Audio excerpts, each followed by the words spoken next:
தேன்மொழி பார், என் இதயத்தை ரோட்டுக்கு குறுக்க நிறுத்தி வச்சிருக்கேன். இதை விட பெருசா ஒருத்தன் தன் காதலை வெளிப்படுத்த முடியாது. அது மட்டும் இல்ல, காதலிக்கும் வரை உண்ணாவிரதம். நீ என்ன காதலிக்கிறேன்னு சொல்ற வரைக்கும் ஒரு வாய் சோறு கூட சாப்பிட போறதில்ல, ஒரு சொட்டு தண்ணி கூட குடிக்க போறதில்ல. இது என் தாய் மேலானை. கொஞ்சம் கருணை காட்டு. அலேக், இதோ பார். படிக்க தெரியுமா? I love you. I love you. You? மறுபடியும் அலேக், இதோ பார். இதுவும் அதேதான். படிக்கட்டுமா? என் காதல் வெங்காயம் மாதிரி உரிக்க உரிக்க வந்துகிட்டே இருக்கும். இப்ப உரிக்கிறேன் பார். பார் பார். என்னடா அது பைத்தியகாரத்தனமா இருக்குன்னு பாக்குறியா? எஸ், நான் பைத்தியம். காதல் பைத்தியம். தேன்மொழி பைத்தியம். ஓ பைத்தியம். தென்மொழி, காதல கண்ணால சொன்னா 1000ல ஒண்ணாயிடுவேன். கடிதத்துல சொன்னா 100ல ஒண்ணாயிடுவேன். வாயால சொன்னா 10ல ஒண்ணாயிடுவேன். கட்டி பிடிச்சு சொன்னா காமுகன் ஆயிடுவேன். கிஸ் அடிச்சு சொன்னா கேடி ஆயிடுவேன். அதனால தான் என்னோட காதலை இப்படி நான் வெளிப்படுத்தினேன். குல விளக்கு, குடும்ப விளக்கு, குத்து விளக்கு, வலது காலை எடுத்து வைத்து வா. வா, குடும்பத்தை ஆரம்பிப்போம். வா. இவனை பிடிக்கிறா. யோ, ஏன் என்ன பிடிக்கிறீங்க? இந்த பைத்தியத்தை பிடிச்சு உள்ள போடுங்கடா. அண்ணாச்சி, நான் பைத்தியம் இல்ல. சத்தியமா நான் பைத்தியம் இல்ல. எந்த பைத்தியம் தன்னை பைத்தியம் ஒத்துக்குது? ஏத்துக்கலாம் வண்டியில. என்ன விடுங்கடா.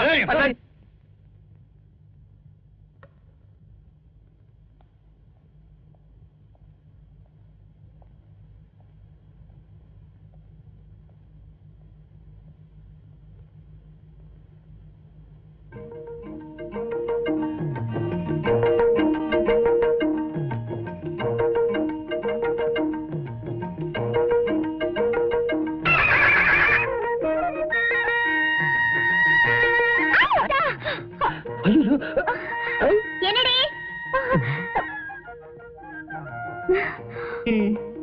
பாத்ரூம் கசமசா இப்ப பெட்ரூம் வரைக்கும் வந்துருச்சா? எல்லாம் உன்னாலதான். உன்னோட பெட்ரூம்ல நீ படுக்கிற படுக்கையில இன்னொரு பொண்ணு படுக்க வைக்கலாமா? நீ ஒரு மடச்சி. நான் ஒண்ணு மடச்சி இல்ல. உங்களுக்கு சூடா வடிச்சு கொட்டுமே தான் கிச்சன்ல இருந்தேன். இவன் என்னடா குழந்தைய தூங்க வச்சுட்டு இங்கே தூங்கிட்டா. அதுக்காக வந்தது வராதுமா லுங்கிய கட்டிக்கிட்டு இப்படியே நடந்துக்கிறது? நான் எப்பவும் போலதான் லுங்கிய கட்டிக்கிட்டு. யார்கிட்ட? அது மட்டும் தான் மாறி போச்சு.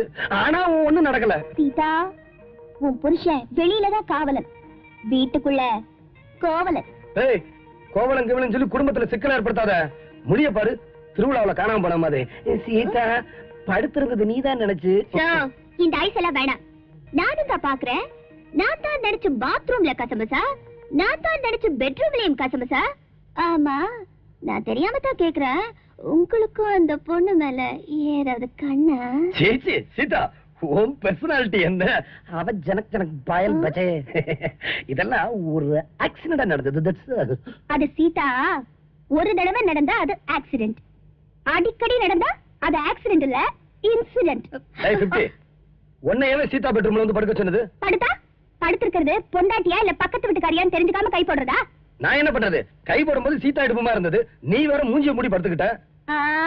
உங்களை பத்தி எனக்கு தெரியாதா? என்ன? உங்க ஃபர்ஸ்ட் நைட் அன்னைக்கு சீதா உள்ள வர்றதுக்கு முன்னாடி ரூம் அலங்காரம் எல்லாம் கரெக்டா இருக்கான்னு பாக்குறதுக்கு உங்க மாமியார் உள்ள வந்தாங்களா? உடனே லைட் ஆஃப் பண்ணிட்டு மாமியாரை கட்டி பிடிச்ச ஆளாச்சே. ஐயோ, மானமெல்லாம் போதே. இதெல்லாம் உனக்கு யார் சொன்னது? நான் தான் சொன்னேன். நீங்க தான் சொன்னீங்களா? ஒரு தொண்டரை வாங்கி தரேன், ஊரு ஊரா போய் அடிச்சிட்டு வந்துருங்க. மாமியாரை கட்டி பிடிச்சது என் புருஷன் தான், மாமியாரை கட்டி பிடிச்சது என் புருஷன் தான். நான் உண்மையை தானே சொன்னேன். உங்களுக்கே இவ்வளவு கோவம் வருது? ஆமா, ஆக்சுவலா என்ன நடந்தது? ஐயோ, நீ என்ன ரகசியமா கேக்குற? சும்மா இடுப்புல தான் கைய போட்டேன். உங்க கை என்ன பண்ணுன்னு எனக்கு தெரியாதா? இத பாரு, சீரியஸா சொல்றேன். இப்படி எல்லாம் நடக்கும் தான் நான் அன்னைக்கே சொன்னேன். இன்னும் இந்த ஜென்மத்தை வீட்டுக்குள்ள வச்சிருந்த அப்புறம் ஏடா கூடமாயி உனக்கு நீயே சக்கலத்தை தேடிக்குவ. அப்பாடா, சொல்ல விட்டுட்டு நான் நிம்மதியா இருப்பேன். இந்த முரட்டு மனுஷங்கிட்ட மாட்டிட்டு நான் படுற அவஸ்தை இருக்கே. தேவையில்லாத வெளியே போங்க ப்ளீஸ். Get out. எங்களுக்குள்ள விவகாரம் இருக்கு.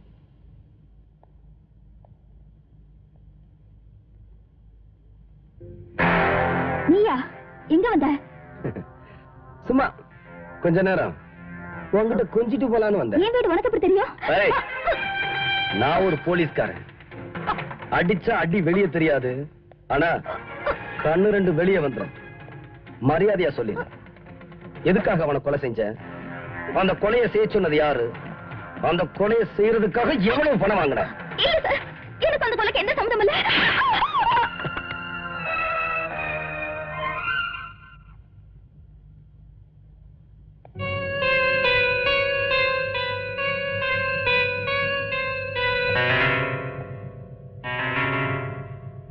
இந்த பர்ஸ் இங்க எப்படி வந்துச்சு? அன்னைக்கு இந்த பர்ஸ்ல நிறைய பணம் இருந்துச்சு, அதுக்காக இதை திருடிக்கிட்டு ஓடி வந்துட்டேன். மத்தபடி இந்த கொலை பத்தி எனக்கு எதுவுமே தெரியாது சார். என்ன விட்டுடுங்க சார். ஒன்ன விடுறதா? இந்த கேஸ் முடியற வரைக்கும் நீ உள்ளதா இருக்கணும். வா.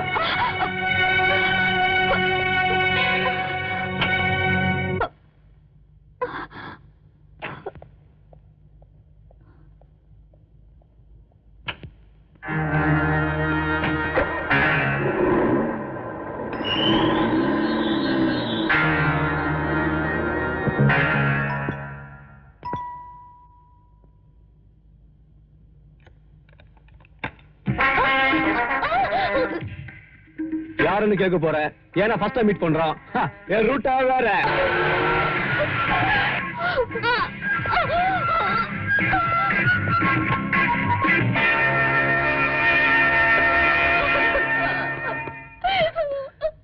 என்னம்மா, ஏன் அழுகுற? என்னாச்சு? என்ன யாரோ ஒரு முரட வந்து பயமுறுத்தி ஏதோ பர்ஸ் பத்தி கேட்டா. பர்ஸா? நீங்க யாரோ ஜூலிங்கிற பொண்ணு கிட்ட இருந்து வாங்கிட்டு வந்தீங்களாமே, அத குடுக்கலனா நம்ம குடும்பத்தையே அழிச்சிருவேன்னு சொன்னா.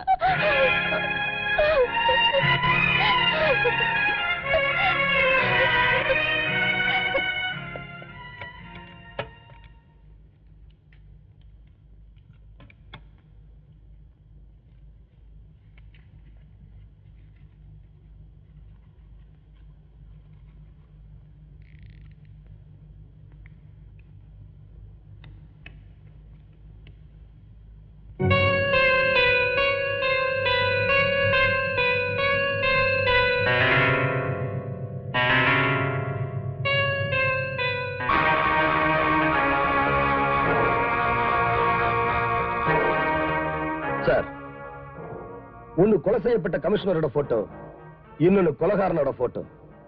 நாம இத்தனை நாளா தேடிக்கிட்டு இருந்த கொலைகாரன் இவன் தான் sir. Vijay, I really appreciate you. Thank you sir. Vijay, small doubt.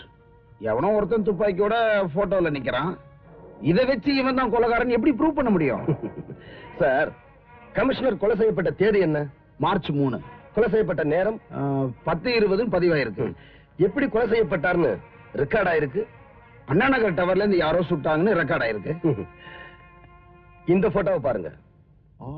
Wow, March 3 10:20 then Kolaikaran photo இருக்கு. Something fantastic.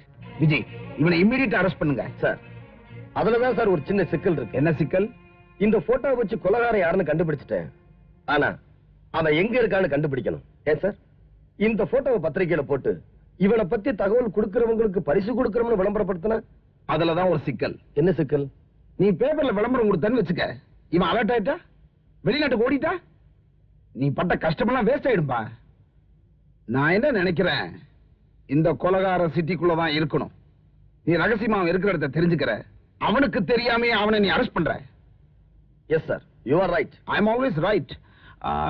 விஜய், இந்த போட்டோ உனக்கு எப்படி கிடைச்சது? சார், இவன் கமிஷனர் நீதிமன்றத்தை கொலை செய்யும் போது அந்த போட்டோகிராஃபர் போட்டோ எடுத்திருக்கான். அதனால அந்த போட்டோகிராஃபர் இவன் கொலை செஞ்சிருக்கான். அந்த கொலையை பத்தி நான் துப்பு விளக்கும் போது எனக்கு இந்த பர்ஸ் கிடைச்சது. இந்த பர்சுக்குள்ள இந்த நெகட்டிவ் இருந்துச்சு. இனிமேதான் நம்ம ரொம்ப ஜாக்கிரதையா இருக்கணும்.